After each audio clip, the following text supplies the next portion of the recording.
Wakil Ketua Komisi 8 DPR RI Abidin Fikri mendesak pemerintah segera mengambil langkah konkret untuk melindungi keselamatan sekitar 58.000 jemaah umrah asal Indonesia yang terdampak eskalasi konflik di Timur Tengah. Penutupan wilayah udara di sejumlah kawasan pasca meningkatnya ketegangan antara Amerika Serikat, Israel, dan Iran menyebabkan penundaan penerbangan massal dan membuat jamaah tertahan di berbagai bandara. Menurut Abidin, kondisi tersebut memerlukan respons cepat dan terkoordinasi dari pemerintah guna memastikan keamanan serta kepastian logistik bagi para jemaah. Pemerintah melalui Kementerian Luar Negeri, Kementerian Haji dan Umrah serta Kementerian Perhubungan harus melakukan koordinasi intensif untuk memetakan data jamaah yang terdampak, sekaligus memastikan penyediaan akomodasi darurat dan bantuan logistik, ujar Abidin Fikri dalam keterangan tertulis, Rabu 4 Maret. Legislator fraksi PDI Perjuangan itu menegaskan bahwa keselamatan warga negara Indonesia, WNI, termasuk jemaah umrah, merupakan prioritas utama negara sebagaimana amanat konstitusi. Oleh karena itu, pemerintah perlu menyiapkan skema mitigasi yang komprehensif apabila situasi keamanan di kawasan terus memburuk. Ia juga mendorong agar pemerintah mengkaji kemungkinan pengalihan rute penerbangan alternatif serta menyiapkan skema evakuasi bertahap jika eskalasi konflik semakin membahayakan WNI di Arab Saudi dan wilayah sekitarnya.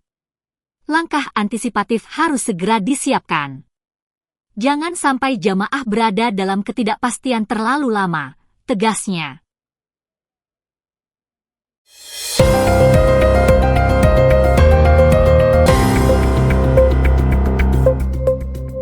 Rendah lah ya dibanding dengan Batam sudah hampir 100%.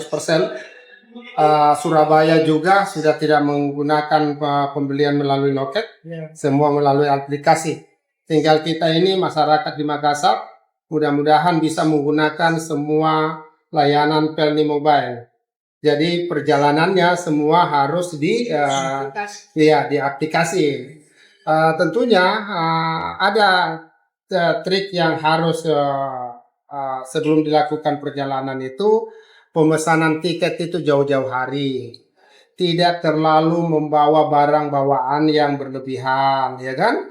Terus terutama itu kalau misalnya yang terpaksa mau dengan ada barang yang lebih besar, dalam aplikasi Pelni Mobile ada juga yang namanya My Cargo. Jadi sambil ikut berlayar ya sebagai penumpang, barang muatannya itu bisa dikargokan, tapi terpisah dengan akomodasi penumpang, karena dia pemesanannya juga di aplikasi itu. Kendalanya kira-kira apa ini Pak sampai hingga saat ini masih 67% dibandingkan dengan kota lain? Kendalanya itu karena banyak yang menggunakan gadget tapi tidak bisa menggunakan aplikasi. Bisa menggunakan aplikasi tapi proses transfernya lagi yang dia tidak paham. Iya, ya kan? Terus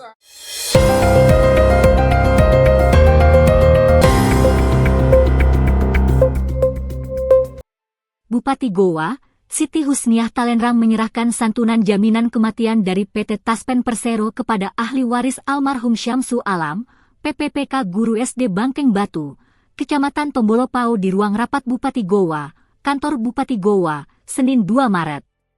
Almarhum Syamsu Alam yang merupakan PPPK Guru pada Dinas Pendidikan Kabupaten Goa meninggal dunia karena sakit pada 4 Desember 2025. Atas kejadian tersebut, ahli waris menerima manfaat jaminan kematian dan jaminan hari tua dengan total sekitar 34,1 juta rupiah, terdiri dari 32 jutaan rupiah santunan kematian dan 1,9 jutaan rupiah jaminan hari tua.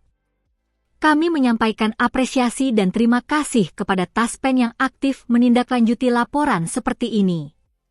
Bantuan ini tentu sangat bermanfaat bagi keluarga yang ditinggalkan, ungkap Bupati Talenrang dalam keterangannya, Selasa 3 Maret. Dirinya juga mengingatkan seluruh SKPD agar proaktif melaporkan apabila terdapat ASN, baik PNS maupun PPPK, yang mengalami musibah serupa agar hak-haknya dapat segera diproses dan dicairkan. Seluruh ASN kita sudah terdaftar dalam program Taspen. Jadi kami harap SKPD dapat segera melaporkan agar jaminan yang menjadi HKSN bisa segera diklaim oleh keluarga, tambah orang nomor 1 di Goa ini.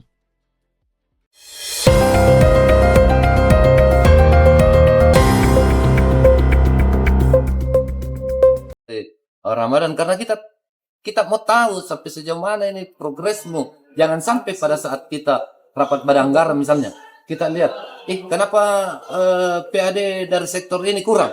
Alasannya Bapenda begini. Setelah kita cross check, berarti kan kita panggil ini pengusaha untuk meng-cross check juga. Apakah benar seperti itu? Kalau memang benar kurang pembayaran pajak, apa masalahmu? Kita bukan untuk menghakimi, enggak. Namanya juga rapat dengar pendapat. Kita mau dengar pendapatnya pengusaha, kita mau dengar juga apa pendapat dari Bapenda. Apa kendalanya? Apa kita diskusi di situ. Ada tadi menyampaikan bahwa benar-benar tidak tahu. Berarti memang kalau bisa jadi faktor sosialisasi kalau gimana? Ini juga masih perlu kita pertanyakan karena kan dia ada kerjasama. Maksudnya ada MOU dengan pihak yang punya usaha di sana. Biasanya kalau ada MOU begitu, biasanya dia harus tahu ini terkait dengan kewajiban pajak. Biasanya kan seperti itu. Namanya perjanjian kerjasama. Tetapi kita tidak karena dia tadi menyatakan ada itikat baik untuk melakukan pembayaran. Iya. Mau dihitungkan, mau diapa segala macam, kemudian tanda tangan untuk melakukannya. Oke, silakan. Karena kita bukan untuk menghakimi, enggak. Kita himpau pajak. Tapi jangan coba-coba untuk bandel karena pokoknya masyarakat itu ambil.